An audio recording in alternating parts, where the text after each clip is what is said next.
I'm a survivor of workplace bullying. I'm also a survivor of harassment and discrimination and retaliation.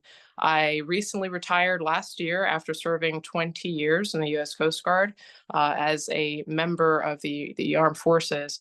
And I actually enlisted when I was 19 years old, had really big dreams and hopes of being able to serve my country in uniform. And the heart of this presentation, to be honest, really comes from directly helping hundreds and hundreds of survivors of abuse, and seeing the toll and the impact that it's had on them, um, just how destructive it's been in their lives, and seeing targets of this type of abuse, to be honest, not really being able to recover, or certainly not being able to fully recover.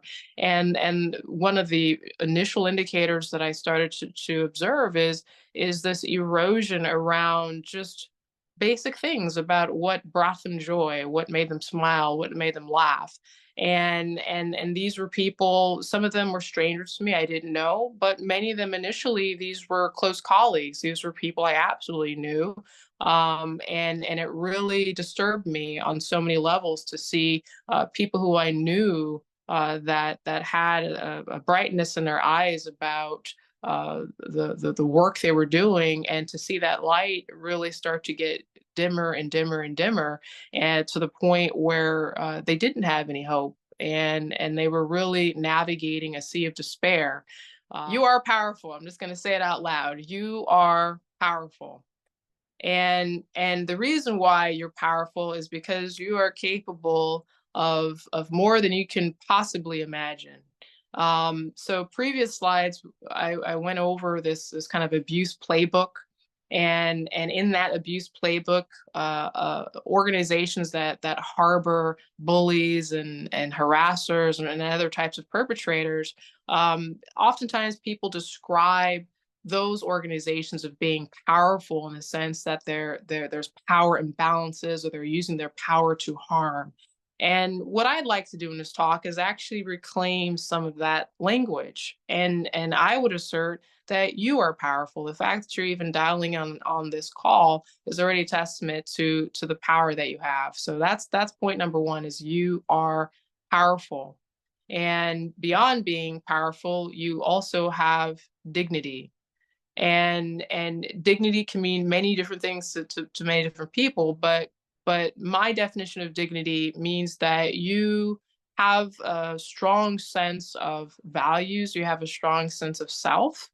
And to put it a different way, there's no organization, there's no employer that can rob you of your dignity, because your dignity is intrinsic. It is your inherent worth and dignity. So again, you are powerful. You are powerful. You have dignity, and you absolutely have worth. And your dignity and your worth is not coupled with your employer. It is absolutely not. What you do for a living has nothing to do with the worth you have as a human being. How your employer treats you or mistreats you is not a reflection of the dignity that you have for yourself. They can never rob you of your dignity unless you give that power to them. So if there's nothing else that resonates in this talk this evening, I would really like for those three key points to hit home, and just to really allow yourself to receive those 3 points: that you are powerful, you have dignity, and you have worth. No employer can rob you of your dignity. What do we want for ourselves, and what does it mean to have a meaningful life? What does it mean to, yes, be employed ideally, and do something that you love? Absolutely. But what if you're not able to do that in the present time, right? And so again, I think decoupling our work from ourselves is incredibly critical, so that our sense of worth and dignity is not tied in our employer.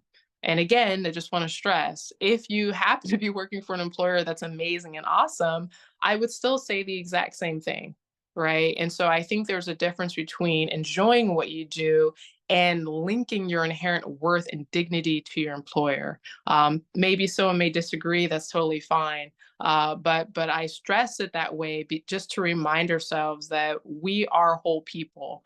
In the same way that our employer does not define who we are, or certainly doesn't define all of who we are, the same can be said about our trauma.